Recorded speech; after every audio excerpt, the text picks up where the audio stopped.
मैं Vinod Kumar Singh, TS college Hisua, Nawada Magadh विश्वविद्यालय बिहार की ओर से आज हिंदी विभाग में जो बातचीत चल रही है लगातार हिंदी साहित्य के इतिहास पर, उस बातचीत को हम गति देने का प्रयास कर रहे हैं।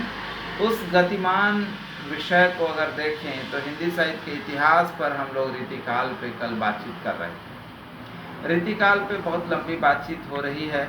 अब ये आज की अंतिम बातचीत है और इसके बाद हम लोग सोमवार को रीतिकाल की प्रवृत्तियों पर विचार करेंगे और इसके बाद रीति और आधुनिक के संधि काल पर हम लोग विवरण करेंगे। लेकिन ये 3 टॉपिक करना है। जैसे आज रीतिकाल के विशेष अवसरों का नियम होगा, जो शनिवार होने के नाते सोमवार से हम लोग रीतिकाल के प्रवृत्तियों पे बातचीत करेंगे। इसके बाद अगर नेक्स्ट वीक में समय बचा तो हम लोग रीतिकाल और आधुनिक काल के संधि काल पर बातचीत करेंगे और इसके बाद हम लोग आधुनिक में प्रवेश कर जाएंगे। आइए आज की जो बातचीत है उसमें हम लोग रीतिकाल के उस समय की बात करें कि आखिर भक्ति काल और रीतिकाल में क्या क्या परिवर्तन हुआ। तो आप देखेंगे कि एक समय था जब आदिकाल का वक्त था और आदिकाल में दरबारी कवि थे, जिसमें जयचंद थे, जिसमें आप देखेंगे कि बड़े कवि परमाल रासो थे, विशल देव रासो थे, खुमाण रासो थे। इतने बड़े बड़े जयचंद केवल पृथ्वीराज चौहान के कारण ज़्यादा फेमस हुए। ये सब कवि भी महत्वपूर्ण हैं, जो कि आप देखेंगे कि उसी में विद्यापति हैं। ये सारे दरबारी कवि रहे और उस दरबार का प्रभाव रीतिकाल पे भी रहा। रीतिकाल में भी दरबारी कविता हुई, लेकिन भक्तिकाल और रीतिकाल में फर्क रहा। क्या फर्क है? एक तो समय का फर्क है। तो समय का जब फर्क हुआ तो निश्चित रूप से काल जो विभाजन हुआ वो इसलिए हुआ क्योंकि समय का फर्क हुआ। दूसरा फर्क ये हुआ कि अंतः मन कम और बाह्य परिदृश्य, पर्यावरण, आप प्रकृति की कविता भी आप देखेंगे कि भक्तिकाल में भी है और रीतिकाल में भी है। लेकिन रीतिकाल की प्रकृति में राधा और कृष्ण का श्रृंगार है, भक्ति का समावेश कम होता हुआ दिख रहा है। यानी भक्ति का कहीं न कहीं धीमा पड़ना, मनुष्य का आगे आना, मनुष्य की नैसर्गिक प्रक्रिया जो है वो आहार, आप देखेंगे नींद और इसके बाद सेक्स, ये काम भावना, ये तीनों इसमें आप देख रहे हैं कि रीतिकाल में प्रखर हैं, आगे हैं। आहार के लिए असरफी, घोड़े, खेत, हाथी, जमीन, मकान या धन दौलत कहें, संपत्ति कहें, इसके लिए कभी बहुत आगे रहे। तो आहार बहुत जरूरी था, भोजन के चक्कर में ये सारा काम हो रहा है। दूसरा आप देखेंगे नींद बहुत आसानी से आ जाए, इसके लिए मनोरंजन का बहुत सही व्यवस्था किया जा रहा है। सारी चीज़ें रखी जा रही है ताकि नींद बहुत अच्छी है। और अंत में काम भावना, आप देखेंगे रीतिकाल में काम का भी बड़ा महत्व है, श्रृंगार इसीलिए है और वहाँ नायिका भेद है, नक्शिक वर्णन है। और आप देखेंगे कि मनोरंजन के लिए स्त्री का किस तरह से उपयोग और दुरुपयोग, जो कहें आप, किया जा रहा है। उपयोग कहना उचित नहीं होगा, इसलिए मैंने दोनों शब्द दिया आपके लिए, आप समझ लें कि क्या चल रहा है। ऐसी स्थिति में रीतिकाल में ये सारी चीज़ें परिवर्तित हुई। एक भाषा को लेकर जो परिवर्तन है वो भी आप देखेंगे कि भाषा में अवधि, ब्रज दोनों की प्रचुरता थी भक्तिकाल में, और रीतिकाल में अवधि बिल्कुल शून्य पर चला गया और सीधे सीधे अवधि जो बोली है वो हटती गई और क्या एक प्रकट होकर रह गई, तो वो है ब्रज। ब्रज का जो पूरा परिदृश्य है, आप देखेंगे कि भले ही संधि में जब रीति और आधुनिक की संधि है, वहाँ पर खड़ी बोली ज़रूर अपने आप को आगे ला रही है, लेकिन आप देखेंगे कि ब्रज की प्रचुरता है, जिसमें सारे कवि ब्रज में रचना करते हैं। टोटल कवि, अवधि के पुट मिलेंगे, भोजपुरी के पुट मिलेंगे, मैथिली के पुट मिलेंगे, लेकिन ब्रज में ही रचना है। पूरी रीतिकाल ब्रज में समाहित है। फिर आप देखेंगे कि ईश्वर से हटकर मनुष्य पर लोग जाते जा रहे हैं, जिसमें राधा और कृष्ण हैं, लेकिन वो राधा और कृष्ण मनुष्य रूपी हैं, जिनके अंदर मनुष्य रूपी नाटक है, मनुष्य रूपी परिकरण है, जिस परिकरण को काव्य में उतारा जा रहा है। फुटबॉल खेलते कृष्ण तो अपने सखाओं से लड़ जाते हैं, तुम जाओ तो तुम जाओ।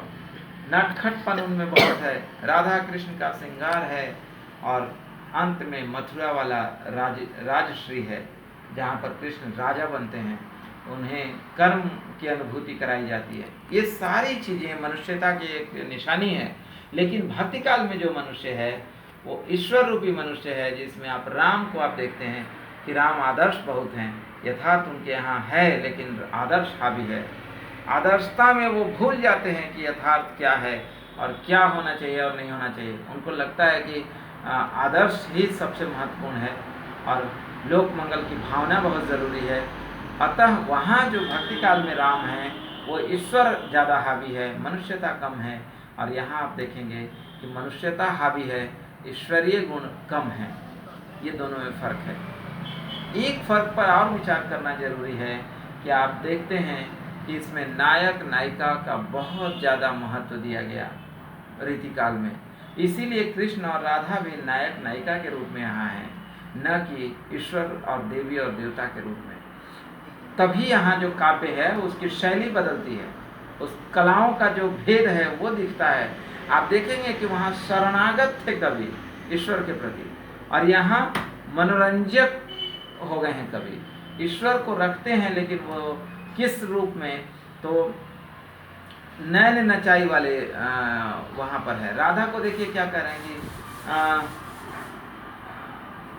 राधा का जो रूप है वो रूप बदलता हुआ दिखता है। वो राधा जिसको कि सौंदर्यता का बखान तो किया जाएगा, लेकिन राधा के उस बखान को पीछे धकेल दिया जाएगा जिसमें राधा के देवत्व है, देवी का एक रूप है, वो पीछे चला जाता है। ऐसा नहीं है कि राधा को एक अच्छी महिला, एक अच्छी स्त्री नहीं पेश किया कवियों ने, ऐसा नहीं हुआ। एक अच्छी स्त्री है, एक अच्छी कवि है, अच्छी महिला के रूप में उनको पटल पे कवियों ने लाया। तभी तो कहा गया कि राधा इतनी सूख गई कि हवा चलने से 3 कदम आगे बढ़ती है और फिर उधर से जब हवा चलेगी तो 3 कदम पीछे हो जाती है। इतना दुबलापन है। साड़ी की गंध उसी तरह मैली साड़ी पहनी राधा है। क्यों? क्योंकि कृष्ण की खुशबू, कृष्ण के पसीने की वो गंध इस साड़ी में समावेश है। और तो ये प्रेम का जो अटूट रूप है, प्रेम का जो एक पागलपन है, वो रीतिकाल में तो है, इसमें कोई दो राय नहीं। लेकिन रीतिकाल में वो शरणागत, वो ईश्वरीय गुण, वो देवी और देवताओं का परिकरण, उसमें कमी आती है, उसमें दिखने को मिलता है। एक चीज़ में ज़रूर चीज़ें बदलती हैं। जब हम स्त्रियों, रीतिकाल की स्त्री पर बातचीत करेंगे, सोमवार की क्लास में रीतिकाल की स्त्रियों पर बातचीत करेंगे तो उसमें इसको शामिल करेंगे। आज इसको रहने देते हैं, लेकिन आज के लिए इतना ज़रूर हम कहेंगे कि रीतिकाल में जब भी चीज़ें परिवर्तित हुई तो समय के साथ, और भक्तिकाल के कवियों ने कवित्व को तो महत्व दिया, लेकिन रीतिकाल में गद्य का आविर्भाव भी शुरू हुआ। इस पर भी बातचीत हम जब रीतिकाल और आधुनिक काल के संधि काल पर बात करेंगे, वो संधि जो जुड़ता हुआ, ज्वाइंट होता हुआ संबंध है दोनों कालों का, उस पर बातचीत करेंगे तो इसको हम शामिल करेंगे।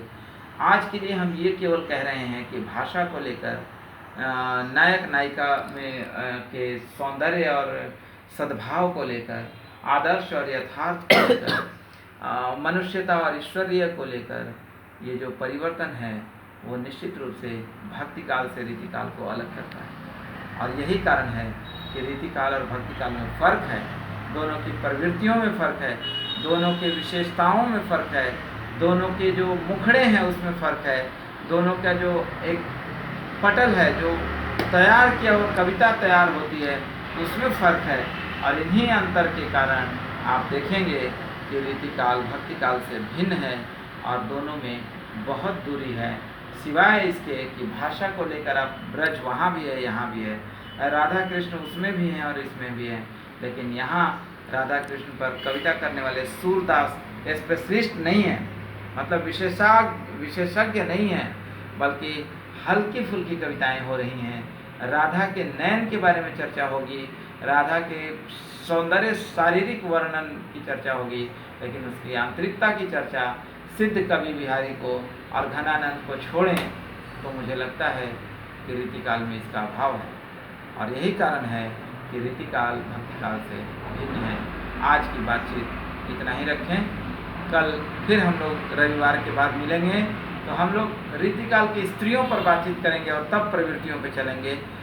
मुझे लगता है कि नेक्स्ट वीक जो अगला सप्ताह है वो रीतिकाल में संपन्न होना चाहिए और इसके बाद हम लोग आधुनिक पर उसके अगले सप्ताह में अगर समय मिला तो बातचीत करेंगे।